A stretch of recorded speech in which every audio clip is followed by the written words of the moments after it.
자료를 대표할 수 있는 값으로 쓰는 게 총 세 가지가 있다. 가장 많이 쓰는 게 우리가 이미 쓰고 있는 평균이 있어. 시험 치자마자 시험을 잘 치는 못 치는 평균부터 구하나 있지. 어쨌든 그거는 자료를 대표하는 값으로 많이 쓰는 거예요. 어떻게 해요? 평균 구할 때 어떻게 해요? 자료를 다 더하고 나눠요. 뭘로 나눠요? 그 그 자료의 개수만큼 나누죠. 그러면 그 평균을 쓰는 게 장단점이 있어. 장점은 모든 자료를 활용한다는 게 장점이야. 그러니까 단점이 뭐가 있냐면 극단적인 값에 너무 영향을 많이 받아. 그게 무슨 말이냐면 거의 다 막 100 받았단 말이야. 근데 한 과목이 한 60점 받았어. 그럼 걔 때문에 평균 다 깎아먹지. 그럼 그것 때문에 막 평균이 뭐 80몇 점이 됐다고 가정해봐. 근데 사실 80몇 점짜리 자료가 있었어? 없었음에도 불구하고 그걸 자료를 대표하는 값으로 80몇 점이 돼버린 거지. 그러니까 이런 극단적인 값에 너무 크게 영향을 받는다는 게 그 평균의 단점이에요. 그러면 그걸 보완할 수 있는 대표값 중에 하나가 뭐가 있냐면 중앙값이라는 게 있어요.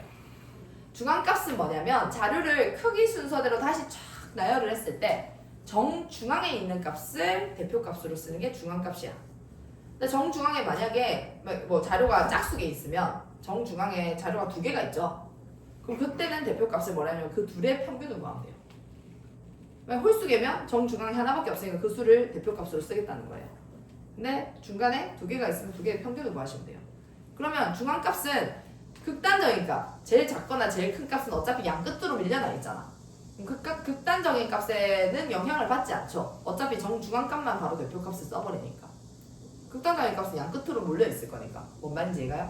하지만 전체의 자료를 활용하는 건 아니기 때문에 그게 단점이 되는 거지. 중앙값을 대표값으로 썼을 때. 그게 무슨 말이냐면 평균의 장단점과 중앙값의 장단점이 어때요? 어때요? 반대였죠? 평균의 장점이었던 게 전체 자료를 활용한다.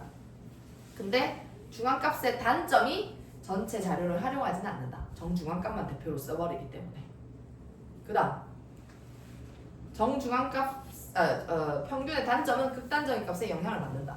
근데 중앙값은 극단적인 값이 어차피 양 끝으로 몰려나서 극단적인 값에 영향을 받지는 않는다. 그게 이제 단점, 장점, 여기서 단점, 여기서 장점이 됐던 거지. 뭔 말인지 이해가요? 그럼 중앙값을 대표값으로 쓰는 게 그 또 뭐가 있냐면 요새 뭐 정부 지원금 나올 때 중위소득 몇 프로 이상 뭐 이런 말들이 있거든. 그게 뭐냐면 되게 잘 사는 소득이 작은 순서에서부터 큰 순서대로 우리 국민들 쫙 나열을 했을 때 그럴 때 정중앙에 있는 값으로 몇 프로 이상만 뭐 지원해준다. 뭐 이런 식의 그걸 쓸 때 중앙값을 대표값으로 써요.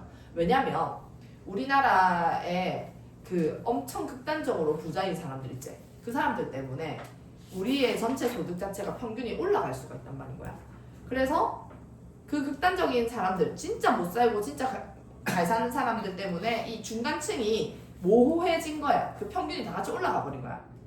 그러면 중상위권, 중상위층에 있는 중산층 뭐 이런 말을 표현하는데 그게 이제 약간 극단적인 값 때문에 영향을 받아버린 거지. 그래서 중앙값을 기준으로 대표값으를 써서 몇 프로 이상, 그러니까 쫙 차례대로 나열했을 때 몇 프로 이상만 뭐 지원해주고 그 다음 지원 안 해준다 뭐 이런 식으로 지원금이 나와요. 그럴 때 중앙값 써요. 그 다음 중앙값 언제 썼었냐면 그 혹시 도수분포표 기억나요? 도수분포표. 각 자료 별량들이 쫙 나열돼 있는데 표로 표현했다. 이거 계급을 나눠서 몇 점부터 몇 점까지, 몇 점부터 몇 점까지, 몇 점부터 몇 점까지 계급을 나눠가지고 표현을 했단 말이야. 거기에는 몇 점부터 몇 점까지가 몇 명 있는지만 표현했어. 그걸 도수로 했거든. 도수가 분포하는 거를 도수 분포표라고 했거든. 정리해 놓은 표. 근데 도수 분포표만 봤을 때는 예를 들어 10점에서 20점 사이가 3명이 있다고 했을 때 그 3명의 점수가 정확하게 몇 점인지는 알아요? 모르잖아요. 그냥 10점부터 20점이 3개 있다는 것만 표에만 표현되지 그 3명의 자료가 몇 점인지는 모르잖아. 그 표만 보고는. 이해돼요? 근데 도수 분포표만 딱 던져주고 이 자료의 평균을 구해보라고 그래. 근데 대체 이 3명의 점수가 얼마인지도 모르는데 평균은 어떻게 구하냐 이거야.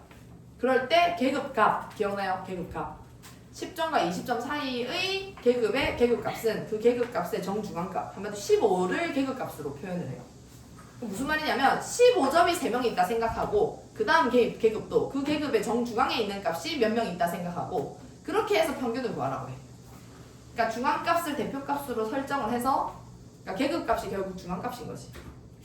그래서 평균을 구하라고 하는 문제가 있었어요. 그러니까 중학교 1학년 때 있었어요. 됐나요? 자 그럼 지금 내가 대표값 몇 가지 했어?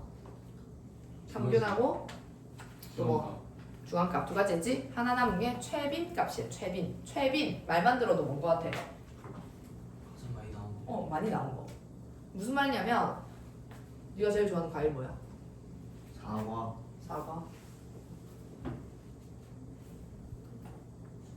수박, 딸기, 수박,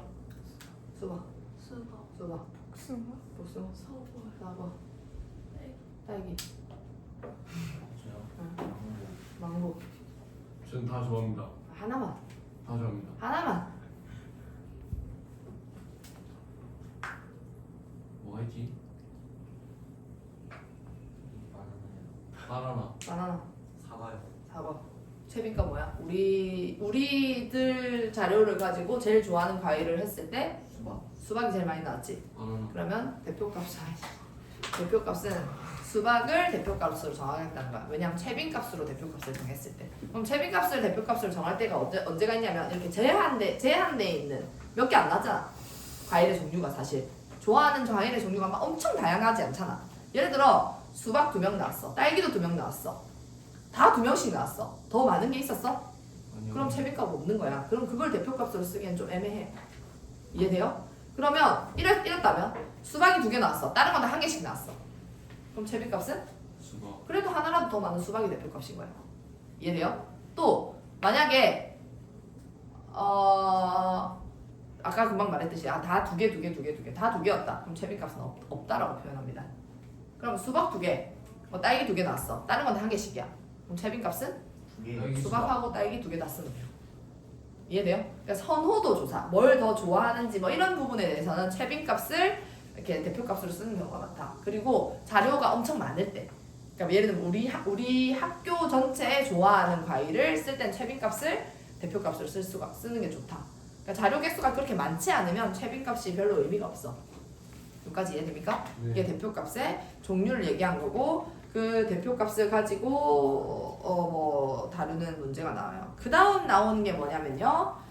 삼포도라는 게 나옵니다.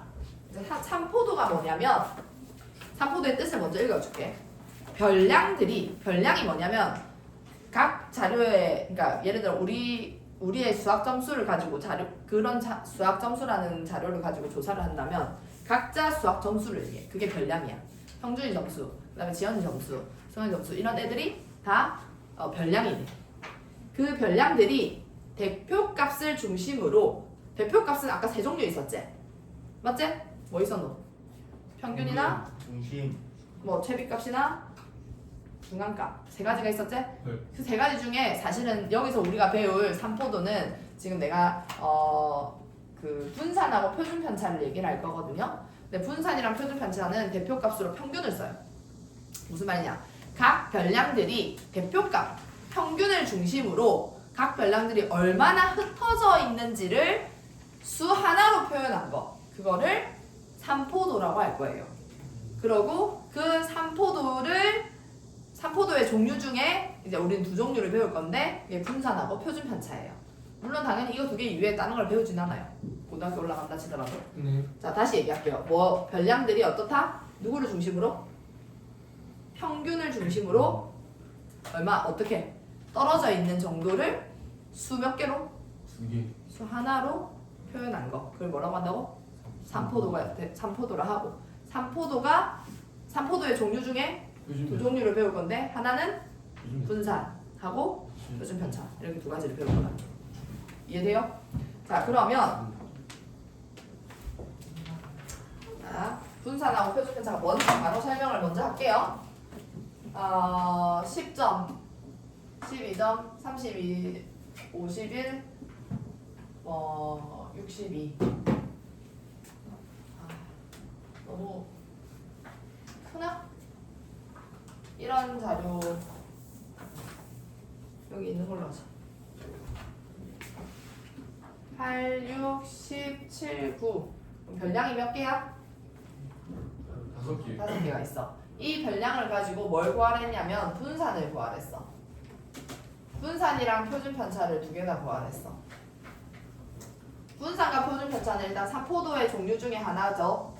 그리고 삼포도의 대표값으로는 평균, 그러니까 분산이랑 표준 편차를 구하려면 일단 평균을 먼저 구해야 돼요. 평균을 구하려면 어떻게 해요?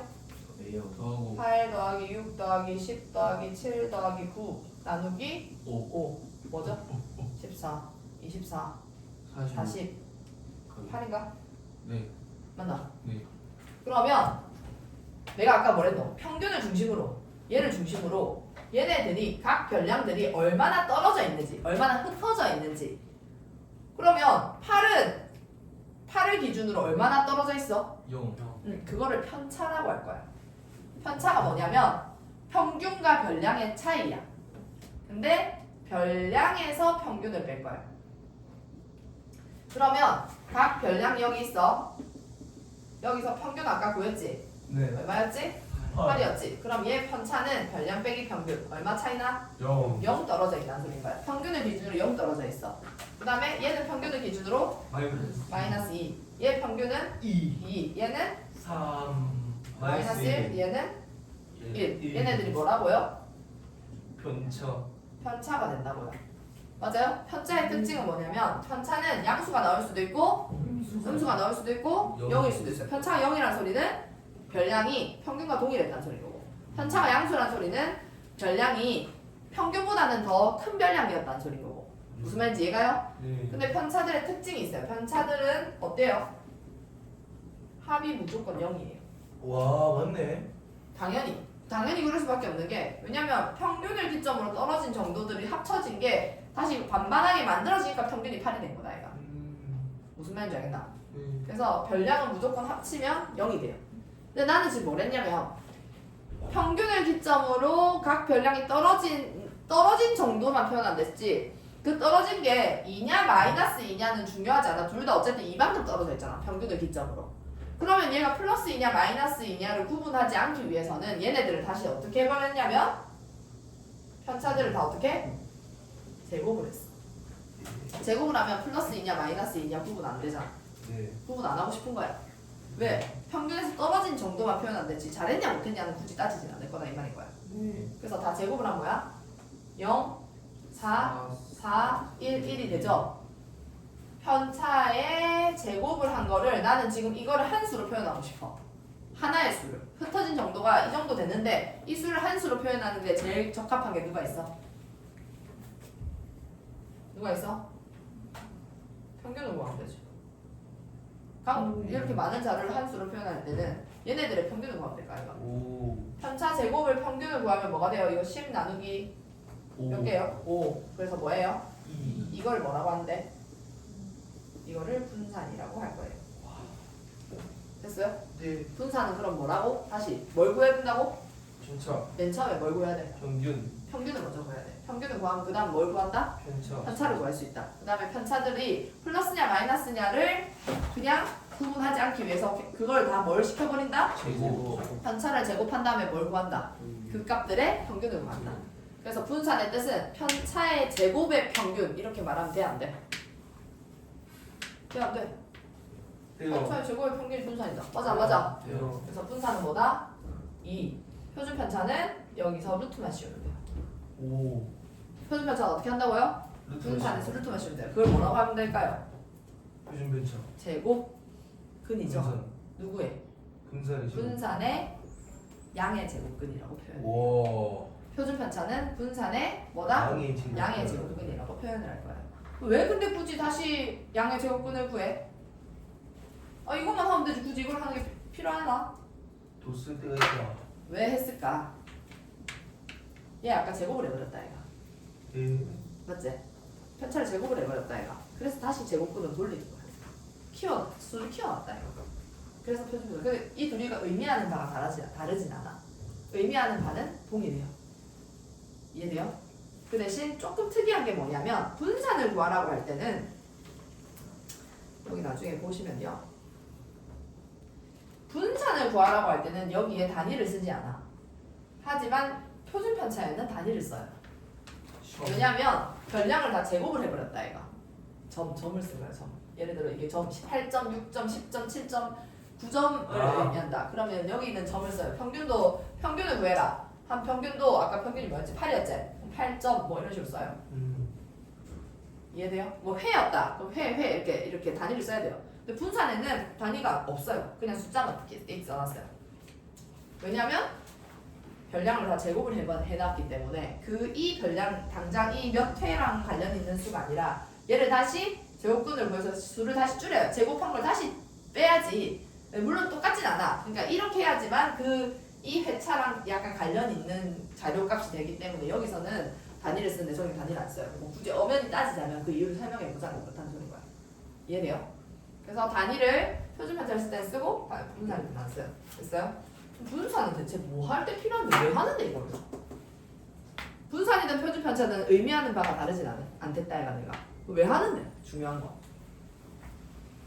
이런 경우 이제 얘 평균이 80점이야. 얘도 평균이 80점이었어. 둘 중에 누가 1등이야? 그럴 때 분산을 구해. 그 분산을 구했을 때 분산이 어떤 애를 더 한마디로 잘한 자료로 볼까? 분산이 높은 게 좋을까? 분산이 낮은 게 좋을까? 낮은 거. 왜 낮은 걸까? 낮다는 건 뭘 의미하는 걸까? 편차가 작다. 그렇지. 편차가 작다는 건 또 뭘 의미하는 거야? 그러니까 편차의 제곱의 평균이었잖아. 그럼 걔 평균이 낮다는 거는 편차 제곱이 작았다는 소리지. 편차 제곱이 작았다는 소리는 편차가 작았다는 소리지. 편차는 뭘 의미하는데?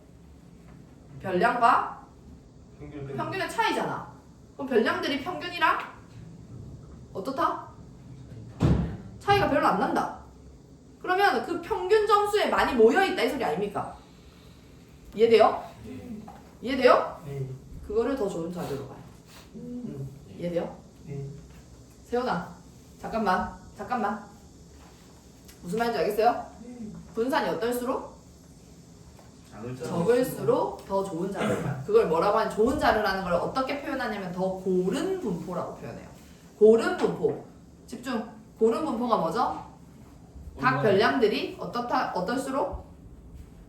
평균에 차이가 많이 모여 있을수록. 그러니까 평균과 차이가 적을수록 각 별량들이 평균과 차이가 적을수록 분산이 작아지고 분산이 작을수록 무슨 분포라고 한다고? 분산 더 분표. 고른 분포. 분포가 고르다라고 표현을 한다고. 그러니까 너네가 착각하는 게 고른 분포가 많이 흩어져 있는 걸 고른 분포라고 생각한다고 생각해. 아니야. 우리가 지금 말하는 그 자료의 고른 분포는 평균에 많이 모여 있는 자료. 네. 이해돼요? 그러면 똑같이 평균이 80점이라도 분산이나 표준 편차를 비교해서 그 애가 더 작은 애를 1등으로 시킨다는 거야. 왜 니네 학교에서 보면 전교 1, 2, 3등 있는 반이 당연히 1등 반 아니야? 이렇게 생각하는데 1등 반 특이한 애들이 별로 잘하는 애들 없는 반인데 1등 반 있는 반이 있다 애가. 네. 반끼리 했을 때 그게 이제 분산이 작은 애들이야. 그러니까 평균에 많이 모여있는 애들이 많은 반인 거지. 그러니까 전체적인 분위기로 따지자면 분위기는 훨씬 더 좋겠지. 와. 무슨 말인지 알겠나? 그래서 전교 1, 2, 3등이 다 있다고 해서 얘네들이 평균을 올린다고 해도 만약에 못하는 애들도 엄청 많아. 그럼 막 많이 흩어져 있겠지? 그럼 분산이 어떻게 될까? 커지겠지? 그건 고른 분포가 아닌 거야. 나중에 니네가 지금 뭐 이 시대가 원하는 인재상도 어떤 상이냐면 뭐 하나를 특출나게 잘하는 사람을 선호하지 않고 전반적으로 평균적으로 다 할 수 있는 사람을 뽑게 돼 있어. 예술적인 부분도 뭐 언어적인 부분도 뭐 또 사고적인 부분도. 그렇기 때문에 전반적인 과목에서 뭔가 뭐 모든 과목을 좀 열린 사고로 할 필요가 있어요. 뭐 하나만 특출나게 잘하는 게 그렇게 중요하지 않은 시대가 올 거야 아마. 원래 우리 때는 뭐랬냐면 하나만 전문적으로 해라. 그러면 된다. 뭐 이랬거든. 그래서 우리 때는 이과 문과를 나눴단 말이야. 우리 전에는 문과 이과 안 나누고 사회과학 다 했단 말이야. 그러다가 어떻게 됐냐면 우리는 과학만 싹 배우고 사회만 싹 배우는 시대에 SM이 태어났어. 그래서 7차 교육과정 그렇게 배웠단 말이야. 그러다가 지금 다시 어떻게 했어? 통폐합 됐잖아. 사회과학 다 배우잖아 지금 니네. 이게 맞다는 거야. 왜? 이과만 갔다 해서 완전 역사 무식자가 너무 많고 문과만 갔다 해서 완전 뭐 이과 관련된 거는 아예 손 넣고 안 하는 오히려 더 양극화를 시켜버린다는 거야. 근데 이렇게 하니까 지금 이 시대가 필요한 인재가 아니라는 거야. 그러니까 교육이 다시 흘러가는 거야. 다시 바뀐 거야. 변화가 되는 거야. 그러니까 니는 다 배운다 이거야. 그리고 국사, 한국사 무조건 시험 쳐야 된다. 수능 시험 쳐야 된다. 우리는 수능 안 쳤거든. 한국사. 문과 애들만 한국사 하거나 막 이랬단 말이야. 그러니까 애들이 바보 멍청이가 되면서 막 역사를 모르는 사람이 되더란 말인 거야. 우리나라의 역사를 모르고 있으면서 막 뭐 어디 외국의 나라 가서 뭐 외국 나라 가서 예를 들어 글로벌한 시대를 가서 막 어디 가서 취업을 해서 살았다 치자. 우리나라 역사도 모르는데 우리 뿌리도 모르는데 어떻게 할 거고. 그러니까 막 뭐 한국사 시험을 공무원 시험을 꼭 친다든지 막 이런 지금 제도가 계속 생기는 거야. 일단 그래요. 됐어? 그 다음에 내가 문제 몇 개만 풀어주면 이제 끝이거든요. 이게 끝이에요.